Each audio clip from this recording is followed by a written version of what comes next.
Le podcast Tribu est produit avec le soutien de Maroc Télécom. Bienvenue les amis dans Radio Ma'arif, nous sommes dans le podcast Tribu avec l'homme que l'on nomme Mustapha Kadeli. Comment ça va Mustapha? Bonjour. La moustache conquérante, la taguilla élégante et le chess. Et le front qui va avec. Et le front. Espérons la pluie quand même, ça commence à être critique. Il y a des régions qui n'ont pas encore labouré. Bon, écoute, ce qui est génial avec toi, c'est qu'on démarre un podcast, on ne sait jamais quelle bifurcation on peut prendre dès le début. Mais par contre, la météorologie et l'agriculture me semblent très très très dures. Je vais avoir du mal à aller avec toi sur ce point. Donc on va noter qu'il faut qu'il pleuve. Et on va un jour parler de la pluie. C'est un bon sujet, la pluie oui, au Maroc. Gouverner, c'est pleuvoir. Exactement, c'est un très bon sujet. Mais c'est pas celui d'aujourd'hui. On le garde pour plus tard. Si tu me trouves un spécialiste. Par contre, là, on voudrait parler aujourd'hui. Alors, le monde de la tribu est un monde qui, pour un Marocain moderne, comme on l'est tous autour de, enfin, ceux qui ont grandi dans. Ça fait has-been, hein, la tribu. Ah, ça fait. Moi, je vais te dire, ça fait western même. Ça fait les Cheyennes, les Sioux, les Comanches. Voilà. Moi, je me rappelle, je vais raconter une petite anecdote. Quand j'étais en France dans les années 80, fin des années 80, pour faire mes études, j'étais dans l'enseignement supérieur français et il fallait s'inscrire pour avoir l'accès à la protection sociale, et donc tu remplissais d'état civil, voilà, où il y avait nom, prénom, etc. Et 6 Marocains précisaient la tribu. Absolument. Voilà. Je parle des années 80. Tout à fait. Et pour moi, un Marocain né dans les années 70, qu'on me demande ma tribu, je ne savais même pas quoi répondre. Et alors, tu laissé... Non, j'ai dû mettre Cheyenne, un truc comme ça. non, c'était curieux, extraordinaire. Effectivement, aussi. Bon, moi, ça va. Alors oui, donc tout ça pour dire qu'il y a des gens qui savent de quoi on parle. Moi, je fais partie des gens qui découvrent, même si, comme a dit ton professeur, ou jamais, c'est ton professeur. Absolument. Il a dit, grattez un Marocain, vous trouverez une tribu. Scratch your Moroccan friend the Berber, c'est David Hart. Oui, inspiré par les Russes. Absolument. Qui disait, grattez un Russe, vous trouverez un koulak. Tout à fait. Alors, aujourd'hui, on va parler pas de tribus, mais de confédérations tribales. C'est-à-dire des regroupements de tribus. Est-ce que tu peux nous expliquer, s'il te plaît, de quoi il s'agit ? Déjà, le mot tribu pose aujourd'hui problème parce que ça fait has-been, un peu régime ancien, traditionnel, dépassé, etc. Et puis en même temps, je veux dire, en parlant de l'époque coloniale, les recherches, on a même un papier, qu'est-ce qu'une tribu ? Et on fait passer en revue toute la littérature disponible sur le sujet. Et à la fin, on a toujours du mal à la définir. Mais excuse-moi, non seulement de la définir, mais même à l'apprécier, parce qu'il faut quand même expliquer que dans le Maroc post-indépendance qui fabrique une nation, le mot tribu, le tribalisme, c'est l'ennemi. C'est le passé, c'est le danger, même au niveau de l'Afrique. Quand tu lis, tu écoutes les paroles de Tiken Jah Fakoly, par exemple, parmi la liste des catastrophes dont il parle pour son pays, la Côte d'Ivoire, le tribalisme. C'est-à-dire, la tribu, le tribalisme, c'est quelque chose qu'il faut combattre. Nous, on n'est pas pour rien combattre, on essaie juste de comprendre. Mais c'est quelque chose qui est un danger pour la nation dans cette nouvelle conception, voilà. Le tribalisme, ça peut être aussi une métaphore. Parce que, qu'est-ce qu'encore une tribu? Un brah aujourd'hui qui passe dans un souk, il a une annonce officielle à faire, on lui demande de faire le brah, il dit, al-qabila ma tsma'u ghir al-khair. Donc, tous les gens qui sont au souk, sont considérés comme une tribu. Un village, c'est une tribu. Une fraction, c'est une tribu. Une confédération, c'est une tribu. Parce que les ultras sont une tribu. Bien sûr, on est tellement dans une échelle. Même un parti politique aujourd'hui est une tribu, puisqu'il ne défend que les intérêts de ses membres. Donc, c'est juste, à mon avis, une sorte de métaphore. Et puis, on a cherché un groupe de musique est une tribu. Oui, non, absolument. Il suffit d'avoir des souvenirs communs, comme on dit, pour avoir une tribu. On le sent encore mieux quand on rencontre un Marocain ou une Marocaine à l'étranger, quel que soit le point d'où vous êtes ou d'où vous êtes. Et je veux dire, à l'étranger, les distances qui peuvent exister sur votre appartenance territoriale disparaissent et vous devenez une sorte de notre image tribale, si j'oserais. Le mot clé, c'est Dielna, c'est-à-dire il est avec nous, il est à nous. Mais aujourd'hui, tu veux pas nous décrire la tribu, mais les confédérations tribales. Alors, c'est quoi les confédérations tribales? D'abord, on croyait que on a parlé des tribus qui ont un ancêtre commun. c'est-à-dire un père fondateur qui a fait beaucoup d'enfants. Au fur et à mesure, cette tribu s'est multipliée jusqu'à un moment donné à occuper un espace donné. Ensuite, mais ce n'est pas systématique parce qu'on trouve souvent des fractions tribales qui ne se reconnaissent pas dans l'ancêtre commun, mais qui font partie de la tribu. Et pour résumer, au fait, il suffit juste de la territorialiser en liquide, c'est-à-dire c'est juste un espace territorial occupé par un groupe humain qui se revendique peut-être d'un ancêtre commun, mais qui a au sein de lui énormément de groupes qui viennent d'ailleurs par des systèmes et des méthodes d'entrée, soit par mariage, soit par sacrifice à demander leur protection et demander le membership un peu de la tribu, etc. Ensuite, où ça devient intéressant, c'est quand on parle de cette notion de confédération tribale, c'est-à-dire quand on a des documents qui nous sont parvenus. D'ailleurs, à l'époque coloniale, ils ont beaucoup cherché ce genre de documents. Ils ont trouvé quelques-uns, d'autres, ils n'ont pas réussi à les trouver. Et des chercheurs marocains, après l'indépendance, ont réussi à mettre la main sur des documents précieux qui nous aident à expliquer et à comprendre le phénomène de se constituer en confédération. Se constituer en confédération, c'est plusieurs groupements tribaux, de fractions de tribus, qui se mettent d'accord avec un écrit. Et c'est le frère, bien sûr, qui maîtrise l'écriture, qui le transcrit, pour constituer une sorte de pacte de défense commune. Un pacte de défense commune, comme peuvent faire aujourd'hui les États entre eux par des pactes de défense communs ou des alliances militaires ou politiques, ou etc. Est-ce que tu peux nous citer ces confédérations? On en a plein. Par exemple, la confédération d'Aït Waouzgit, dont est issue la mère de Mansour Dahbi, la confédération d'Aït Ba'amran, la confédération d'Irgibat, la confédération d'Idukala, la confédération d'Aït Atta, la confédération d'Aït Yafelman, la confédération d'Aït Wariar, la confédération d'Irmara, qui nous donne le nord-ouest du Maroc un peu vers Tanger. Mais ça, c'est le niveau intermédiaire, parce qu'au-dessus, quand on dit les Znetsa, les Msmoda et les Snahaja, c'est plus qu'une confédération, ça. C'est les grandes familles, selon Ibn Khaldoun, quand il nous a un peu étudié les populations qui habitaient l'Afrique du Nord sur la localisation géographique des populations selon leur manière de parler, leur système économique. Ça, c'est un échelon, mais ça ne donne pas une confédération dans le sens politique où il a été, comment dirais-je, utilisé par les gens qui se regroupaient pour constituer un pacte, pour faire un pacte entre elles et se déclarer solidaires face à un ennemi potentiel. Et ce qui est extraordinaire là-dessus, c'est que dans les documents, on a les noms des chirs, des tribus ou des fractions tribales qui assistent à cette réunion. On donne leurs noms un par un et ensuite on dit pourquoi ces gens se sont rencontrés et on dit aussi voilà qu'est-ce qu'ils ont décidé. Alors c'est des décisions, vas-y, c'est des décisions qui sont économiques ou de sécurité. C'est quel type de décision? Non, c'est surtout de se regrouper en ce que je peux utiliser le terme clan politique pour une défense commune. C'est-à-dire il y a un ennemi potentiel. Il y a un ennemi potentiel et on se regroupe pour faire face. Alors nous avons le document qu'on a sous la main, que j'ai amené, c'est la Taïssa, l'Aqd.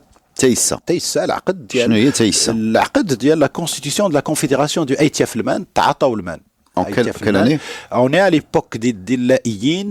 Il y en a deux textes, un en 1642 et le second en 1662.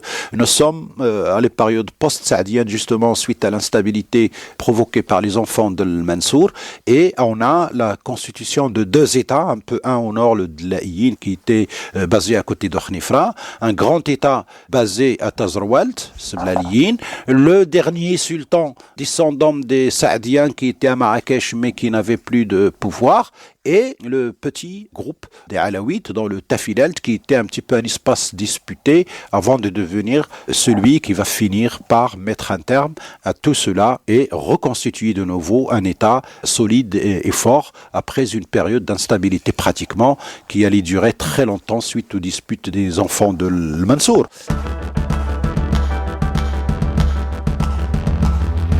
Lis-nous un petit bout de cet accord de plusieurs tribus pour faire une confédération tribale, qu'on voit un peu concrètement à quoi ça ressemble. Alhamdulillah, اتفقت قبيلة أيت يفلمان أيت مرغاد وأيت يزدق وأيت يحيى وأعطوا أولاد القطب السيد أبي يعقوب سيدي بو يعقوب سيدي يعقوب في أسل il existe encore toujours son tombeau نفعنا الله به آمين الحملاء في مالهم وأنفسهم وزروعهم ودوابهم وماشيتهم وبلدهم ورجالهم ومن سكن معهم في بلادهم فمن حملاء أي حملاء أحميل ولا اللي كيحمل c'est-à-dire le représentant الرفود فوالا الرفود هذا فلان بن فلان il représente يتمرغاد فلان بفلان il représente يحيى Flan Beflan, etc. En fait, c'est une confédération tribale qui date de 1642, qui est constituée à la base par Ait Malrat et Izdiga Yahya. C'est des zones Ait Malrat d'aujourd'hui, c'est la vallée d'Ogris. Ait Izdig, c'est la vallée de Ziz. Ait Yahya, c'est la vallée à côté de Ali Ouayash, l'Ayashi. Ensuite, les Arabes Sbah, qui font partie de cette confédération, ils sont également dans la vallée de Ziz, et les Ait Hadidou, qui sont sur la vallée de la Sif Melloul, qui occupent carrément les sommets. Ce pacte d'alliance entre ces tribus a été constitué en 1642, et il va être renouvelé plus tard, en 1662, en y incluant d'autres tribus, et vu le contexte, on peut aujourd'hui en parler facilement, mais pendant très longtemps, les chercheurs, surtout les militaires, les capitaines à l'époque coloniale, voulaient absolument comprendre ce système-là, et il y a beaucoup d'écrits là-dessus, en tout cas à l'époque et même à la période postcoloniale par des anthropologues. Je pense à regretter les figures qui ont essayé de comprendre un petit peu ces histoires de grands groupements tribaux. Et à l'origine, la recherche allait dans le sens de ces tribus qui n'avaient rien à faire et qui ne faisaient que se disputer contre elles. Ça fait partie également de cette siba, de ce désordre, etc. Et non, qui mais, ne font que se chamailler. Non, mais au-delà de ça, on associe souvent la fameuse phrase la tribu est muette, la tribu ne s'exprime pas. Enfin, en tout cas de l'informel. Là, on a carrément des traités, on les a sous les yeux, des traités formalisés avec des noms des signataires. Hein, j'appelle ça des congrès, des réunions comme ça. Aït Hassan Ahmed, Cheikh Mohamed Akarrash, Aït Ali Ahmed. Voilà, donc c'est des choses qui ont été signées. Je vois une liste de noms qui fait 4 pages. Dans les normes d'aujourd'hui, c'est comme des parlementaires qui se réunissent et qui mettent en place un système par écrit et une alliance. Lis-nous celle-là parce qu'elle est un petit peu poétique. C'est intéressant de se plonger dans les traités du passé. Vas-y. Ouais. Ça commence poétique. Vas-y. Bismillahirrahmanirrahim wa sallallahu ala sayyidina Muhammad wa alihi wa sahbihi wa sallama taslima. Alhamdulillahi wahdahu lamma dtarabati amwajul fitan wa hajati ar-riyah wal ahwal wa awasif al-mihan wa kanu min jumlati ad-du'afa wa mu'alajati مرادات البرابر أولاد القطب الرباني والغوث الصمدان الشريف الإدريسي مولاي بو يعقوب Ben Abdallah Amghar, c'est dans la vallée on est dans la vallée d'Ogris. Hein. Les Amghar sont connus d'être à Douala. Et puis les ramifications, parce que c'est la branche idrissite justement, ils ont des ramifications partout au Maroc. Et là, on a un rameau qui se trouve dans la vallée d'Ogris aujourd'hui, dans le territoire de la tribu de Ait Malrad. Et c'est là que se passe ce congrès justement, etc. Donc vous voyez, à ce début, ça précise que quand même il y a des troubles. Oui. Et c'est pour cela que les gens se réunissent. Alors c'est quoi les troubles vu le contexte? Les Saadiens, c'est terminé. Les Dilaïtes du nord et les Smlali du sud se disputent le territoire, surtout de Tafilelt. Et justement... On est avant l'émergence des Alaouites, qui vont sortir de ce chaos. Exactement. C'est les Alaouites, justement, qui vont émerger de ce chaos, parce que, par la liste des témoins qu'on a dans ce document, on comprend parfaitement qu'il s'agit d'un pacte de confédération tribale sous les auspices d'une dynastie prétendante au pouvoir qui sont les Dilaïtes. Pourquoi? Parce que quand ils ont fini la rédaction du document en citant les noms des chefs des tribus qui ont assisté dans ce lieu, le sanctuaire de ce descendant de la branche idrissite des Amghar, et ben à la fin il nous dit وشهد بذلك الشيخ العالم سيدي الحسن اليوسي بن مسعود والشيخ العالم العلامة البحر الفهامة محمد بن محمد المرابط والعالم الموثق المرتضى بالعباس أحمد بن علي المجاطي والفقير العاني المنزوع الناسك بالقاسم بن محمد المولالي وعبد ربه c'est-à-dire le rédacteur عبد ربه تعالى يوسف الحنصالي وعبد ربه تعالى إسماعيل الحنصالي. Alors on trouve le nom de Liussi qui est celui qui va tenser Moulay Ismaïl. Le grand savant de l'époque des Dilaïtes et qui va continuer sa vie sous Moulay Ismaïl avec lequel il va avoir des histoires extraordinaires et qui décède, je crois, vers 1700, entre 1700 et 1710, je crois, et qui est témoin dans l'extension de cette confédération tribale qu'on a appelée les Aytiafilman, puisqu'il va inclure une autre confédération d'ailleurs qui va arbitrer plus tard le conflit entre les enfants de Moulay Ismaïl. C'est la confédération des Ayt Oumalou, les gens de l'ombre, c'est-à-dire un peu toute la face du Moyen Atlas qui regarde vers les plaines atlantiques.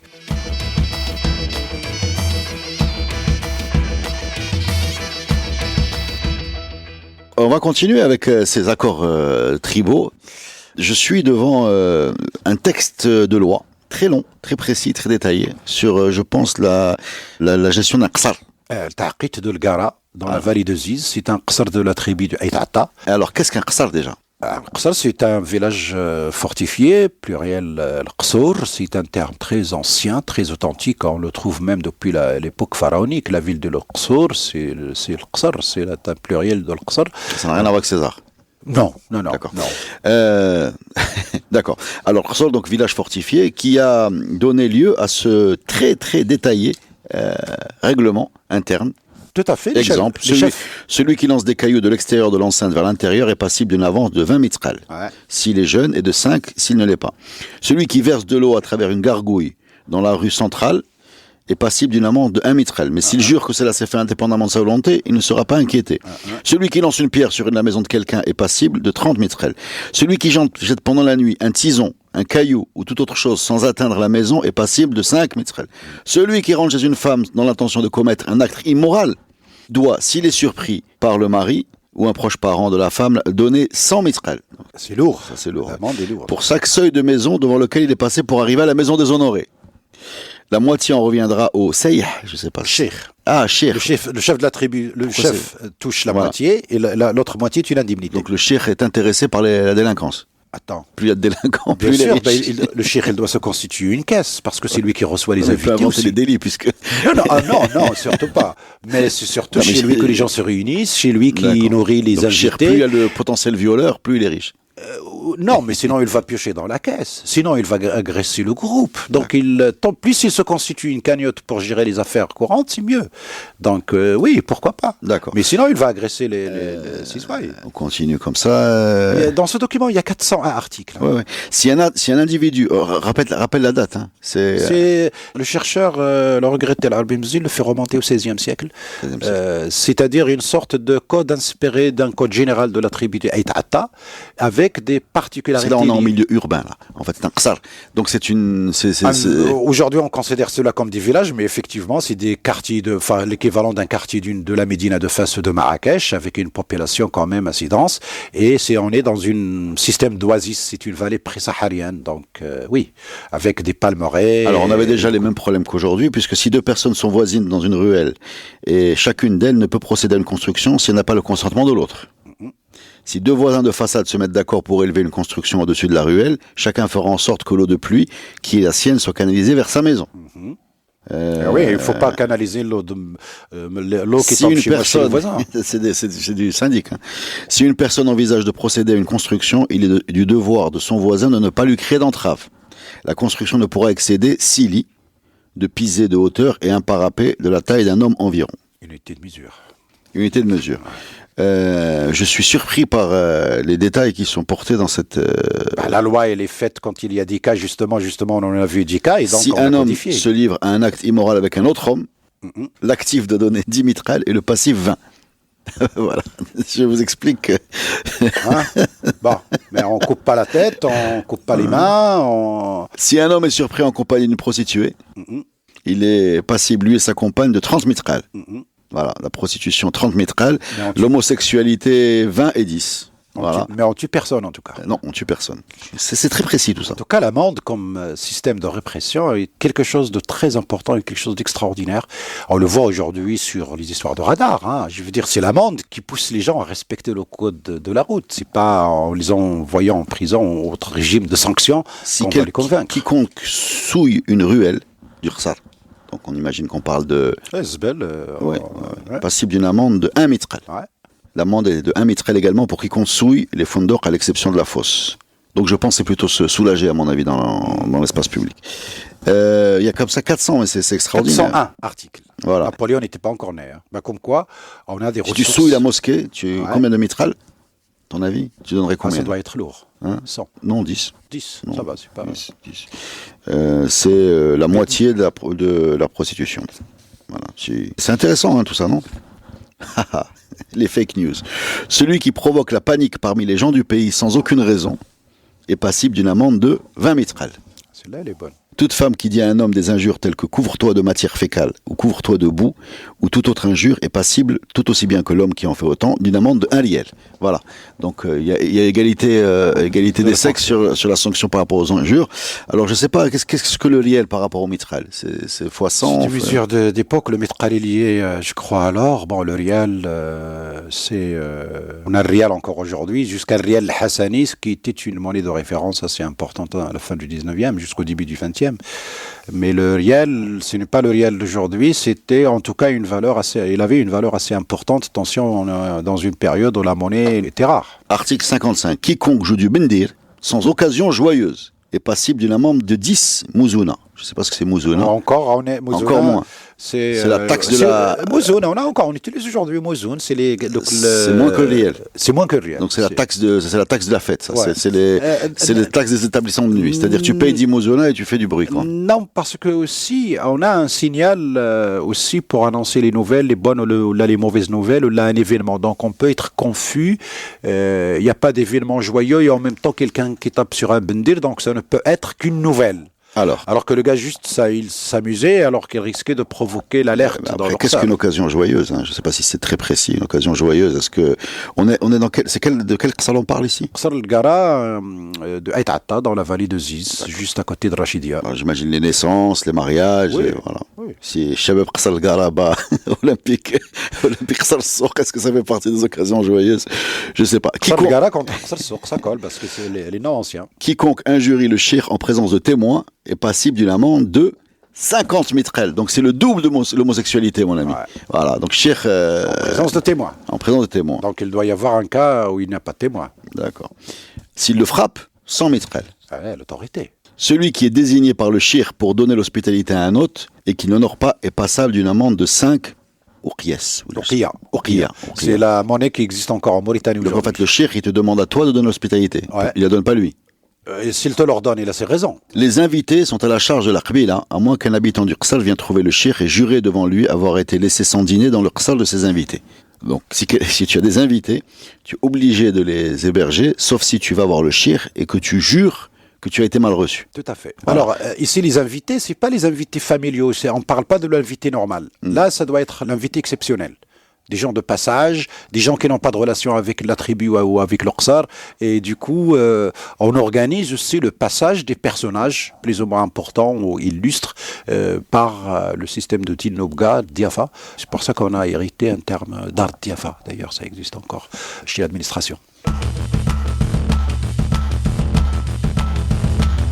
Alors, celui qui coupe la queue d'une bête, quelle qu'elle soit, devra verser un riel.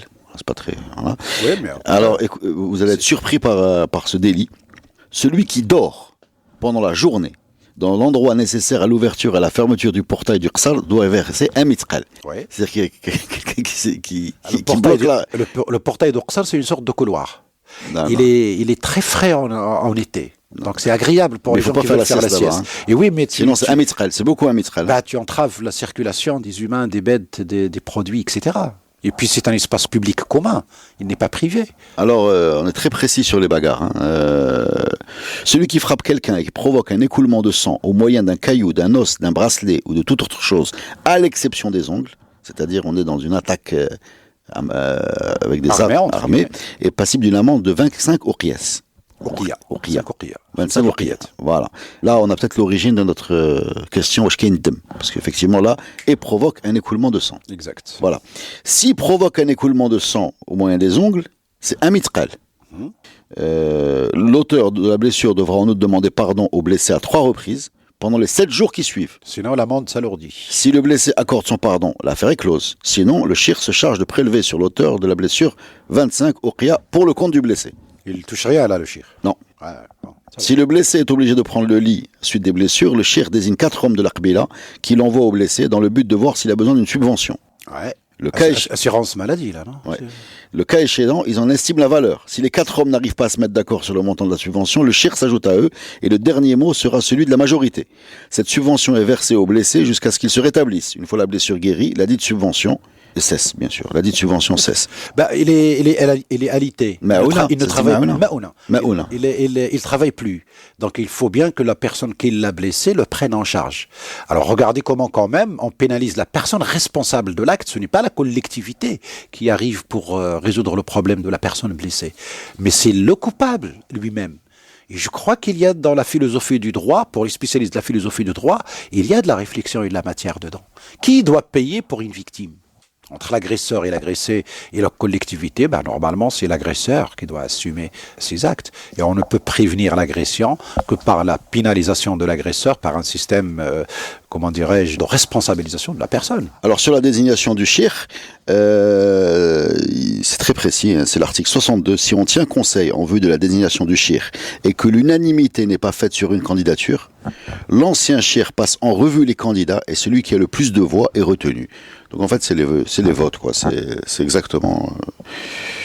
voilà. Mais écoute, est-ce que tu as quelque chose à rajouter sur cette histoire de confédération tribale et d'organisation C'est un cas parmi d'autres, c'est ce que les Français ont appelé le droit coutumier. C'est un système qui était en vigueur partout, dans toute la région du Maroc, dans toutes les villes. Je veux dire, c'est un héritage juridique extraordinaire, malheureusement, qu'on a délaissé, qu'on a oublié, qu'on a déconsidéré à cause de ces histoires de Dahir, d'Iberber, blabla, toutes les histoires, alors qu'il s'agit quand même d'un système d'organisation très avancé, des sociétés qui ont inventé des lois, des codes pour s'organiser justement, pour éviter l'anarchie, pour éviter le désordre, puisque tout un chacun est appelé à respecter un code établi par le groupe et par la communauté. D'ailleurs, la dernière phrase toujours du texte, c'est que ce texte est amendable à condition que les gens se réunissent de nouveau pour l'amender. Donc on peut changer de loi. Je vais quand même vous citer le nom de cet ouvrage, s'appelle Le Tiafilel, Contribution à l'histoire du Maroc au XVIIe et XVIIIe siècle, écrit par Larbi Mzine. Voilà, bon. L'idée quand même de ce podcast, vous l'avez compris grâce aux éclaircissements de Mustafa Kadeli, était de casser un peu l'idée d'une tribu comme étant une entité floue, informelle, informe et ténébreuse. Et je vais expliquer quand même ces gens-là, c'était un petit peu organisé, y compris en écrivant noir sur blanc les décisions qu'ils prenaient ensemble, et c'est une petite éclairage sur notre mode de vie traditionnel, et c'est pour ça qu'on a fait ce podcast. Merci beaucoup, Mustafa. Merci à vous.